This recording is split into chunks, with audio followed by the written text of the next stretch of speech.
hwnna'n newid ac yn mynd i achosi mwy o gwstach chi flwyddyn nesaf a hefyd wedyn yr yswiriant gladol ar ben o hefyd.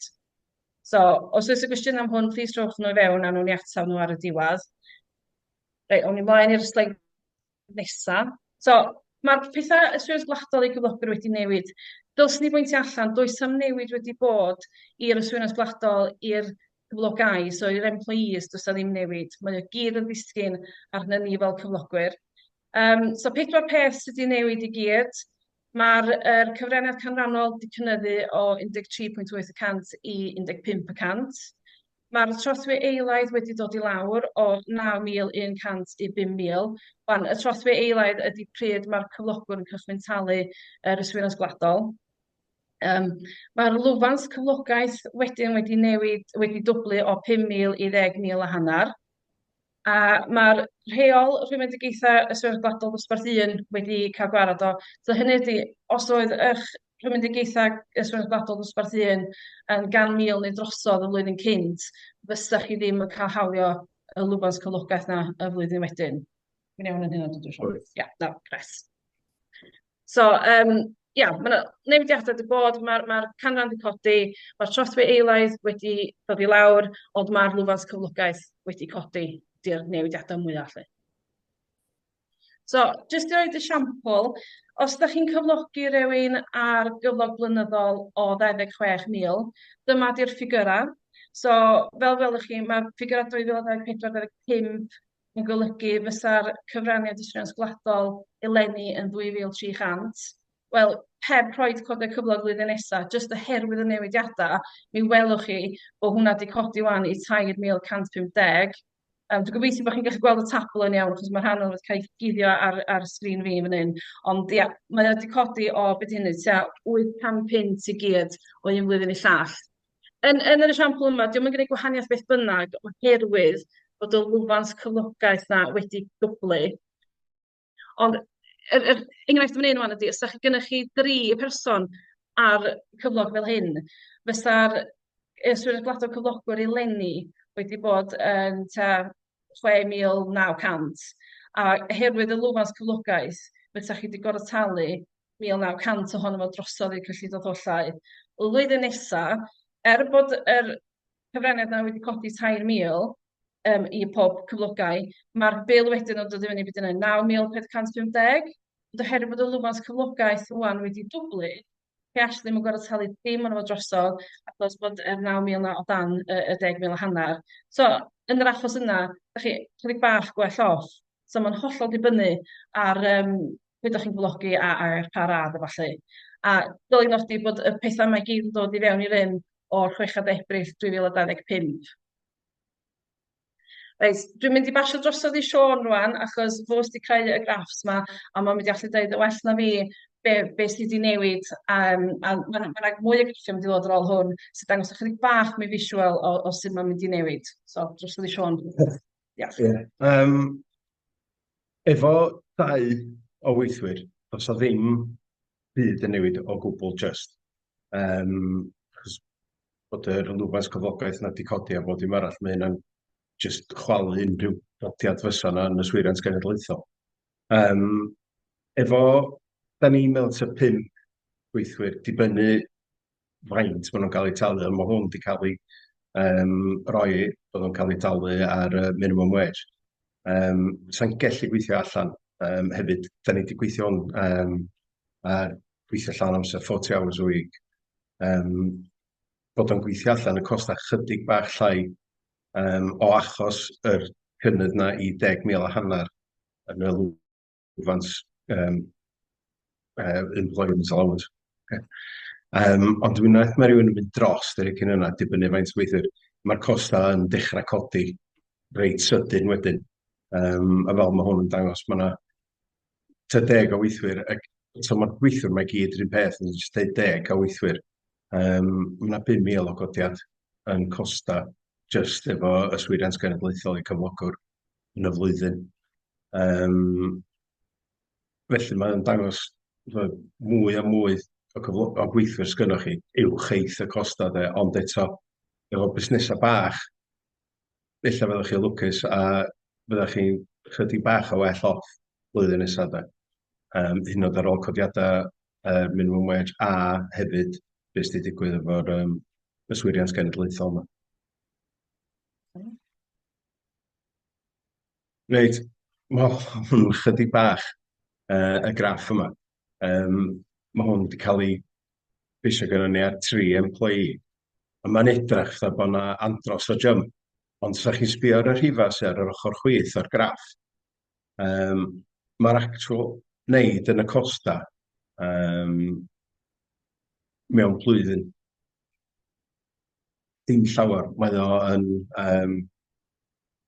100 y mis efo codiad yn y tal lle, efo minimum wage. Dros flwyddyn gyfa, fysa'r codiad yn 110 y mis i'r cyflogwr, yn faint maen nhw'n gorfod dalu allan lle. So, dio ddim gymaint o hynny o wahaniaeth. Mae yna, mae'r graff yn edrych o bod yn uffar o wneud, ond os ydych chi'n sbio ar yr rhifau ar yr ochr, mae hwnna'n dangos yn well lle. Dysa'n ddim fawr o newid, mae hynna reit bethau. Ie. Neis, mae hwn yn dangos newidiadau yswiriant genedlaethol i'r cyflogwr yn well. Mae hwn wedi cael ei seilio ar 5 gweithwyr. Wedyn 4 yn gweithio llawn amser a 1 cyfarwyddwr i'r cwmni dyddwch. Mae rhywun yn gweld o fama o tua mis 5, mis 6. Mae costa fysa wedi bod flwyddyn yma yn dechrau cicio fewn ar ôl nhw ddefnyddio'r 5,000 o'r lwfans cyflogedig yma bob mis lle fydda, a mae'r naid wedyn reit uchel.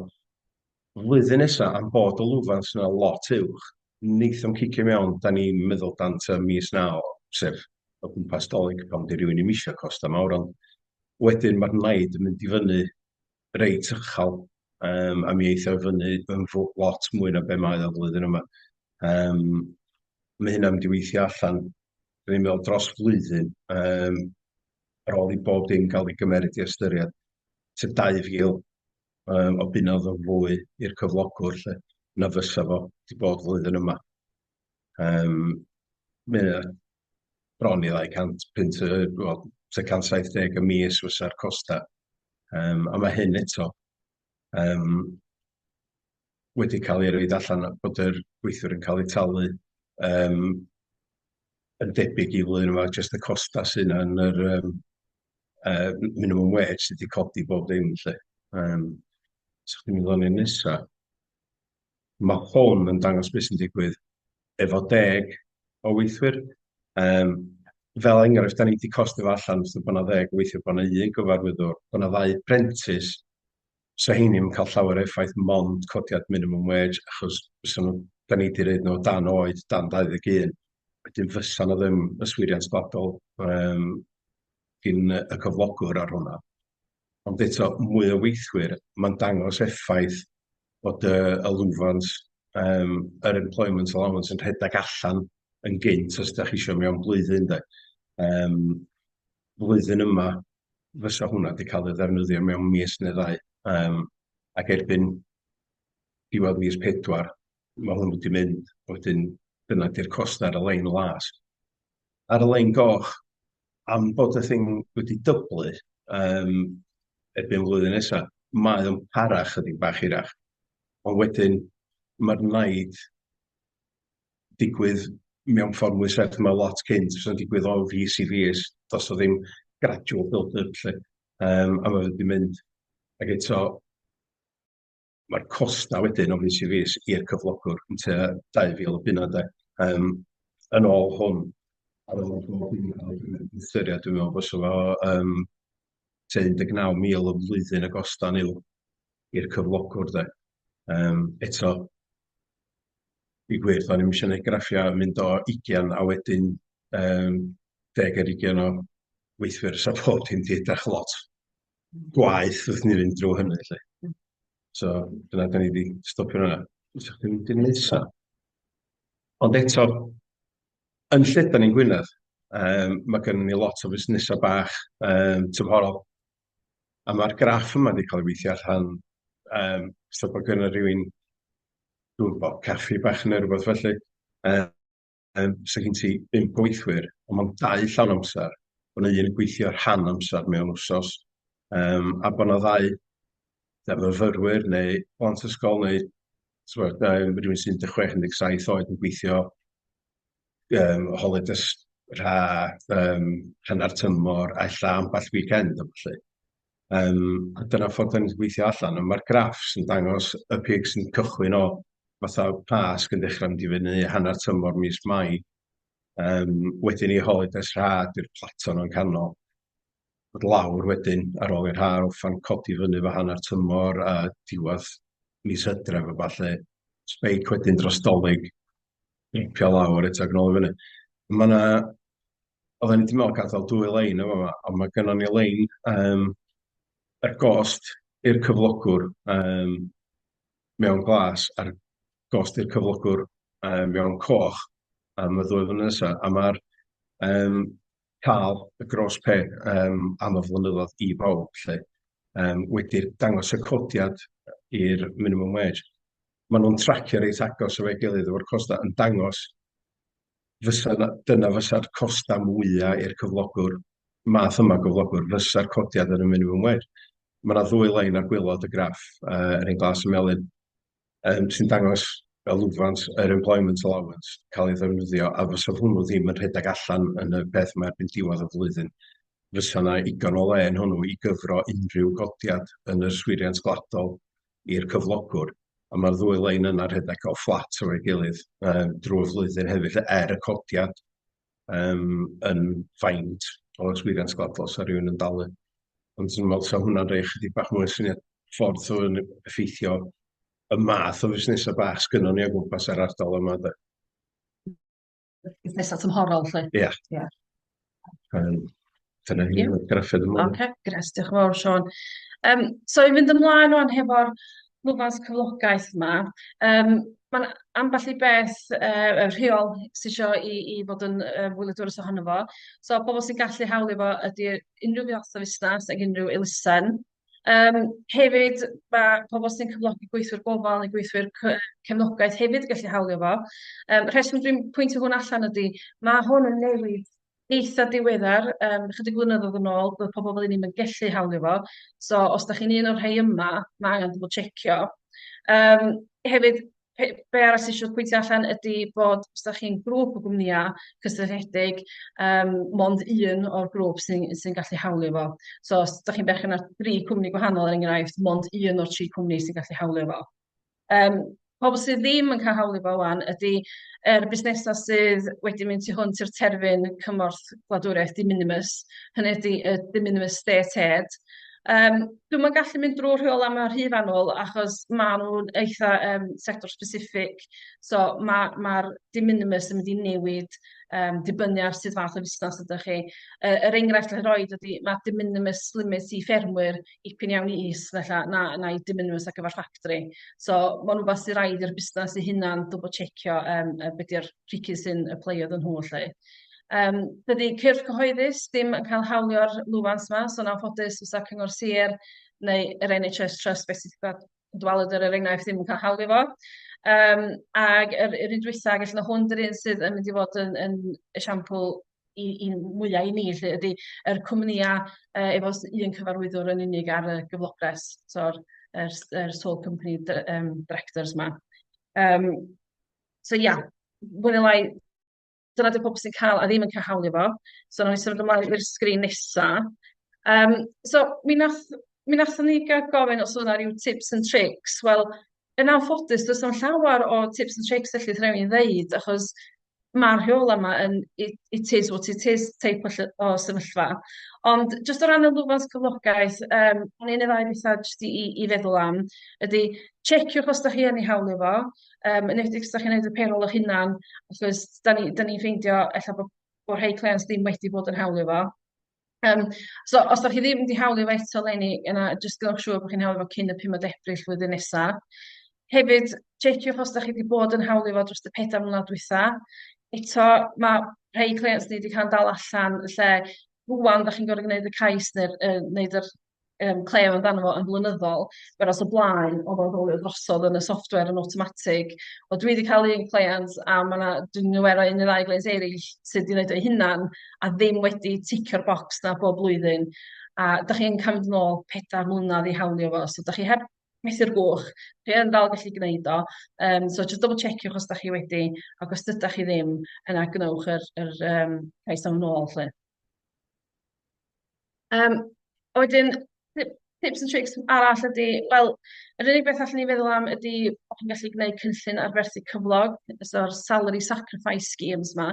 Mae'n cael ei drafod yn y wasg yr eith aml ar hyn o bryd. So, be mae hyn yn olygu ydy bod chi yn lleihau cyflog y staff, ond yn hytrach na yr cyflog, maen nhw'n cael benefit yn ei lefo sydd ddim yn golygu bod nhw'n talu siwrans gwladol yno fo.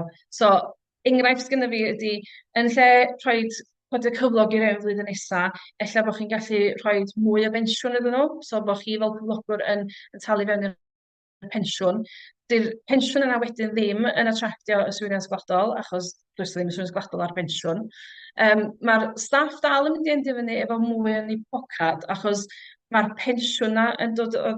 Mae'r cyflog yn lleihau, a mae'r yswiriant gwladol yr cyflogau hefyd yn lleihau felly. So mae un ffordd ella sydd yn gallu helpu dod ar bil i lawr i bawb. Sy'n gallu rhoi mwy o advice ar hwnna. Ond efo hwnna, beth sydd eisiau double checkio ydy, neu beth sydd eisiau bod yn ofalus ydy bod o'n newid gytundebol. So rhai chi wneud o ar ôl trafodaeth a cytundeb efo'r staff. Diolch yn rhywbeth da chi'n gallu diseidio just i wneud, ond heb newid contracts mwyn lai. So hefyd, swn i'n cynghori eich bod chi'n cael cyngor adnoddadynol os da chi'n meddwl gwneud rhywbeth fel yna. Un peth arall hefyd ydy, os da chi'n mynd i wneud cynllun arferthu cyflog, dydy o'n gallu lleihau cyflog crynswth yr staff yn mwy na'r staff sy'n cyflog gwladol. So, felly, dio ddim yn debygol o helpu'r busnesau bach ella sydd yn cyflogi pobl ar gyflogau is, mae gen i ofn. So, mae o mwy sydd at busnesau mwy sydd efo cyflogau uwch, i fod yn onest. Pensiwn di yn peth nes i sôn am, mae yna bethau eraill ella sydd chi'n gallu gwneud, ella sydd chi'n gallu cynnig rhoi mwy o wyliau, so os chi'n rhoi 4 wsos, ella bod chi'n gallu rhoi mwy na'r 4 wsos ar Bank nhw, lle. Ond, ia, mae yna bethau bach fel as da chi'n gallu sbio ar, ond, ia, dewch gysylltad os da chi eisiau help efo hynny, lle. Ac i fod yn onest, dwi'n ei bod gen Siôn bathiadio, mwy neu lai, hynny sydd eisiau drafod. So, dwi'n mwyn gwybod sôn y gwestiynau, dwi ddim wedi cadw llygad ar y chat box, so, ni, o'n yna gwestiynau o gwbl? Mi o na, ond nath chi atab o wrth fynd. Ond just ar lles pawb arall, y cwestiwn oedd i just cadarnhau bod ar gyfer cyflogau o dan 21, bod dim angen talu yswiriant gwladol. Dim ar rhan y cyflogwr nagos. Na fo, iawn, champion, so dyna oedd y cwestiwn. Dwi'n iawn i feddwl ddoth cwestiwn drwad cyn y diwyddiad? So, doedd y gwestiwn amdan bu oedd yr ret minimum wage, dwi'n meddwl, ond mae ar y tabl, so dwi'n meddwl bod ni wedi atab hwnnw hefyd. Ond, obviously, os oes y gwestiynau eraill yn codi ar ôl y sesiwn heddiw yma, mae manylion cyswllt ni ar y sgrin rwan, a dwi'n cymryd bydd y slides yn cael eu rhannu hefyd. So, croeso tad i rewyn gysylltu efo ni wedyn. So, dwi'n mynd to help, yeah. Na fo, champion. Felly, diolch yn fawr i chi, Rebecca, Siôn. Fel ydych chi'n sôn, mae'n eitha straightforward yn y ffaith bod o, mae rhywun jyst yn gorfod cydymffurfio hefo fo, ond dwi'n meddwl bod o werth mynd drwy'r peth, sicrhau bod pobl yn ei ddallt o, a mi oedd na pethau reit diddorol ar ei ddiwedd o ran salary sacrifice ac yn y blaen, lle o ran, chi'n gwybod, edrych ar y peth o perspektif gwahanol, felly diolch yn fawr iawn i chi am godi hynny. A gyda hynny, ia, fel ni'n dweud, nawn ni'n neud siŵr bod pawb sydd wedi ymuno heddiw yn cael copi o'r slides, a croeso i chi gysylltu os oes yna cwestiwn arall wedyn. So ni hefyd, just tra dwi hefo chi yn cymryd y cyfle i ddeud, chi'n bod da ni yma i helpu busnesau Gwynedd, a dyna oedd pwrpas trefnu'r sesiwn heddiw. Felly os da chi'n teimlo bod fysa sesiwn ar rhywbeth arall o ddefnydd i chi, please, just gadewch i ni wybod dyma'r math o beth fedrwn ni tynnu at yn gilydd yn weddol gyflym i trio helpu. Felly, please, cysylltwch efo ni os gennych chi unrhyw syniadau am pethau eraill fedrwn ni fel tîm cefnogi busnes y cyngor wneud i helpu chi. A dyna fo, dwi'n meddwl, felly diolch yn fawr iawn i chi gyd. Dwi jyst yn checio rhag ofn bod cwestiwn munudol yna, oes. Felly diolch yn fawr iawn i chi gyd am ymuno hefo ni a mwynhewch eich penwythnos. Hwyl fawr. Diolch yn fawr. Ta.